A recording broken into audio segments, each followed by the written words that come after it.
नमस्कार, आप देख रहे हैं डीटीवी भारत और मैं हूं आपके साथ ऋतिक।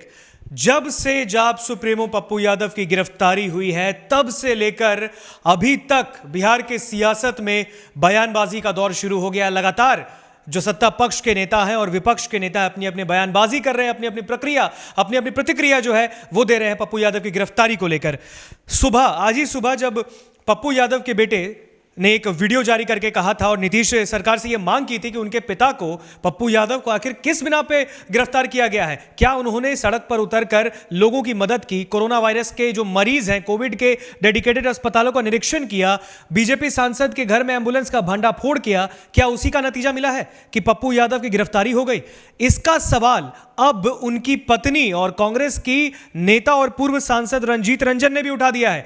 अभी एक ऑडियो क्लिप हमारे सामने आया है और ये ऑडियो क्लिप अभी हम आपको दिखाएंगे, सुनाएंगे। इसको आप खुद सुनिएगा और देखिए कि क्या कुछ कह रही हैं रंजीत रंजन, क्योंकि इससे पहले जिस तरीके से पप्पू यादव की गिरफ्तारी हुई है, सबसे पहले पटना के गांधी मैदान थाने लेकर गई पुलिस।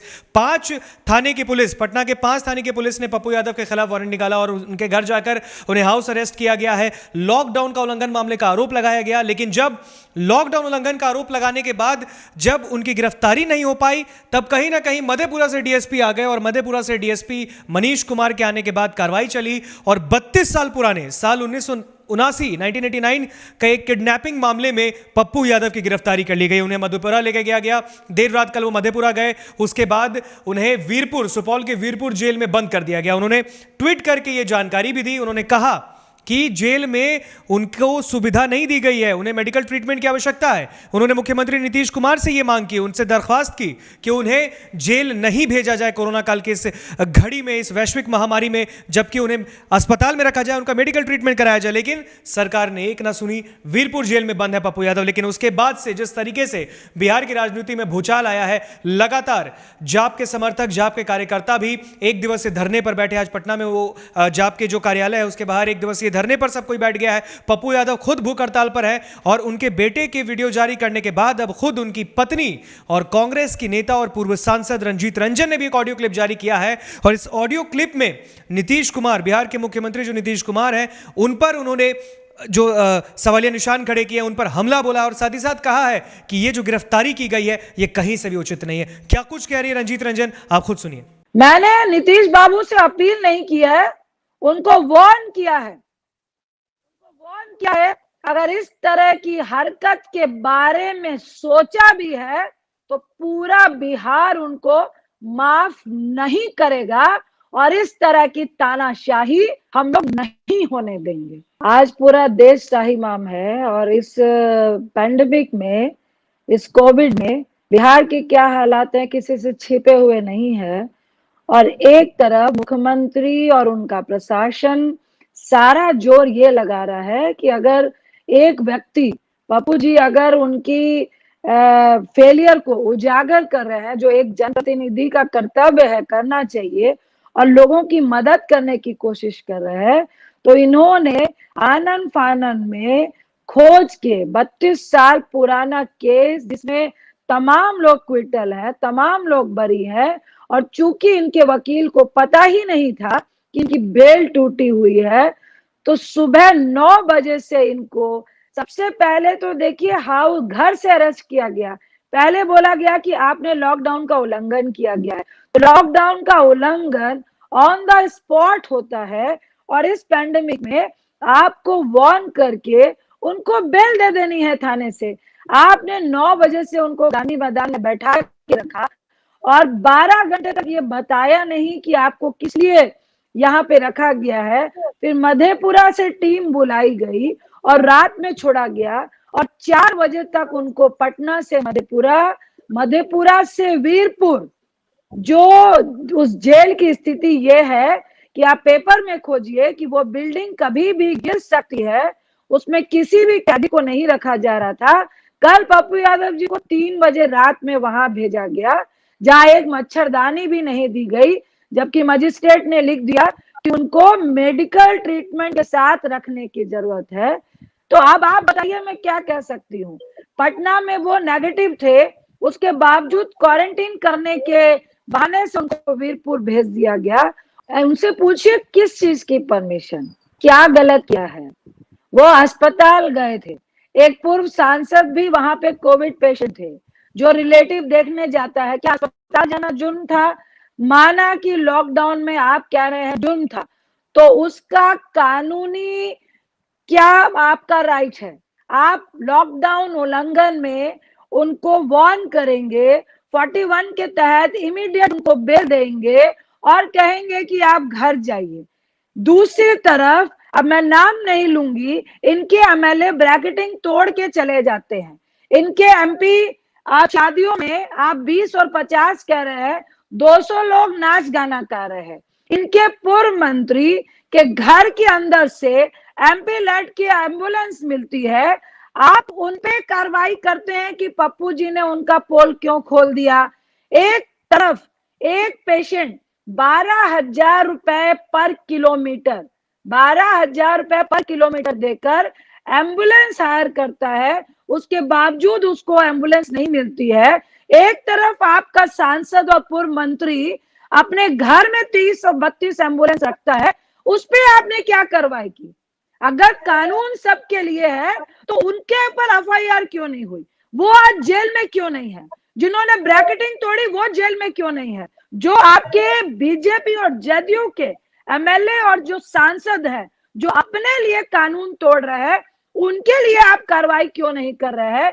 एक व्यक्ति यदि ये बता रहा है कि आप झूठ बोल रहे हैं, ऑक्सीजन सिलेंडर मुहैया नहीं कराया जा रहा है, एक व्यक्ति जब ये दिखा रहा है कि 1.5 लाख रुपए में आपका ऑक्सीजन सिलेंडर बिक रहा है, रेमडेसिविर 80,000 से 1 लाख रुपए में बिक रही है। अरे एक व्यक्ति आपसे ये पूछ रहा है कि अगर 14 से 30,000 रेमडेसिविर 25,000 आई तो वो कहां गई? कल पूरे इंडिया ने देखा, बहुत सारे ट्वीट ऐसे आए कि थैंक गॉड बहुत सारे लोग जो अन्य प्रदेशों में मदद कर रहे हैं वो बिहार में नहीं है, नहीं तो उनको भी जेल में भेजा जाता। और जब से ये तानाशाह सरकार आई है, अगर आप उसमें मीम भी बना दीजिएगा तो आपको जेल जाना पड़ेगा। लेकिन ये चूंकि मानवता से जुड़ा हुआ मामला है, आपके डराने और धमकाने से क्या लोगों को मरने छोड़ दिया जाए? क्या लोगों की मदद नहीं की जाए? क्या ये सरेआम और सरेआम जो लोग खुद मंत्री और राजनीति को सिर्फ और सिर्फ अपना पावर और पैसा बढ़ाने के लिए और स्कैम करने के लिए राजनीति को यूज करते हैं, आज वही उस पावर का दुरुपयोग करके उनसे यह सहन नहीं हो रहा है कि ना हम लोग किसी की मदद करेंगे और ना ही पप्पू जी जैसे लोगों को, किसी भी ऐसे व्यक्ति को जो आवाम की मदद करने के लिए आगे आए और अपने जो स्वास्थ्य विभाग का फेलियर है, बिहार का फेलियर है, प्रशासनिक फेलियर है, उसको उजागर करे।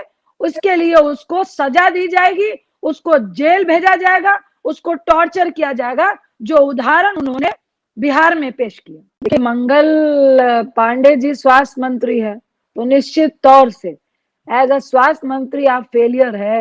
और निश्चित तौर से मैं बोलूंगी कि पप्पू जी उनके कामों में उनके फेलियर को बाधा पहुंचा रहे थे, सरकार के फेलियर पे बाधा पहुंचा रहे थे, तो निश्चित तौर से सरकार को चोट लग रही थी। लेकिन वो लोगों को मदद कर रहे थे, सरकार को बाधा पहुंचा रहे थे।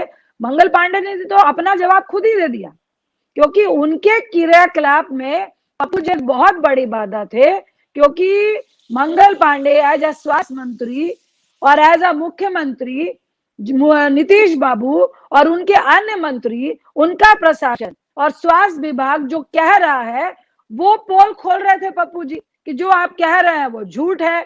आप बोल रहे हैं वेंटिलेटर चल रहा है, तो पप्पू जी वहां जाके दिखा दे रहे हैं कि भैया आपका वेंटिलेटर चल नहीं रहा है। आप कह रहे हैं रेमडेसिविर हमारे पास पड़ी है, पप्पू जी वहां जाके दिखा दे रहे हैं कि पेशेंट मर रहा है, उसको रेमडेसिविर नहीं मिल रही है। अगर वो 1 लाख रुपए दे रहा है तो आप रेमडेसिविर को मुहैया करा रहे हैं। पप्पू जी उनसे ये पूछ रहे थे कि भैया अगर 25,000 रेमडेसिविर आई है तो वो किसके झोले में गई है, किस पेशेंट को गई है? तो इसलिए सरकार को बाधा तो लगेगी। और रूडी जी के घर में घुस के एम्बुलेंस निकाल लीजिएगा तो इनको चोट ये नहीं है कि आम आदमी को आज 12,000 रुपए देने पड़ रहे हैं एक एम्बुलेंस में पर किलोमीटर जाने के लिए, तब भी नहीं मिल रही है। उनको चोट ये लगी है कि मेरे घर में पड़ी हुई एम्बुलेंस रूडी पप्पू जी ने कैसे दिखा दी। उनको चोट ये है कि जब रूडी जी तिरमिला के बोले कि भाई ड्राइवर नहीं है, तो पप्पू जी ने ड्राइवर भी सामने लाके खड़े कर दिए। तो चोट उनको ये है, उनके सत्ता के नशे का जो गुरु है, जो ईगो है, वो टूटा है। तो वो कर रहे हैं जो एक, मैं कह सकती हूं कि एक झुंझलाहट और पालक और सत्ता में चूर व्यक्ति का जब विनाश काले विपरीत बुद्धि होती है, जो काम वो व्यक्ति करता है वही काम बिहार की जो सत्ताधारी है वो कर रहे हैं। उनको 3 महीने रेस्ट में रहने के लिए कहा और 10-15 साल पहले उनका पैर का सर्जरी हुआ है, क्योंकि नी से नीचे का जो ब्लड सर्कुलेशन है वो कम है, 40 to 60% है। इसलिए लगातार खड़े रहने और लगातार बैठे रहने के लिए मना किया है। और जब उनको अरेस्ट किया गया तो उनका टेस्ट हुआ और वो नेगेटिव है, कोविड नेगेटिव है।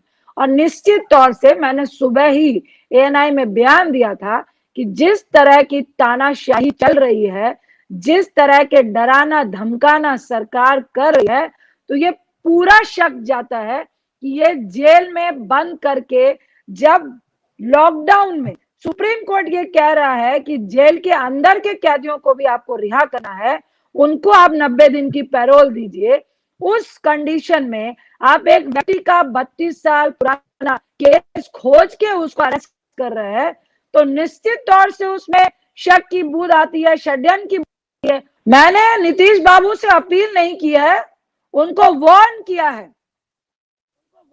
है, अगर इस तरह की हरकत के बारे में सोचा भी है तो पूरा बिहार उनको माफ नहीं करेगा और इस तरह की तानाशाही हम लोग नहीं होने देंगे। देखिए, एक तो अभी हम लोग कोर्ट का पूरा विश्वास है, न्यायपालिका पे विश्वास है, और अभी जो सुप्रीम कोर्ट का भी वर्डिक्शन आया है कि इस पैंडेमिक में आप किसी को जेल में नहीं रख सकते हैं, इवन आप 7 साल से नीचे वाली सजा वाले को आप 90 दिन की पैरोल भी दो, उस बिहार पे एक षड्यंत्र के तहत, चूंकि 15 तक कोर्ट बंद था, तो बिहार सरकार ने एक षड्यंत्र के तहत उनको जेल में रख के एक तरह से टॉर्चर करने की कोशिश की है, डराने की कोशिश की है। लेकिन जो व्यक्ति इस महामारी में अपनी जान की परवाह किए बगैर लाशों के ढेर में जा सकता है, तो सुशासन बाबू, जिनका नाम अब कुशासन हो चुका है, ये तो आपकी जेल ही है,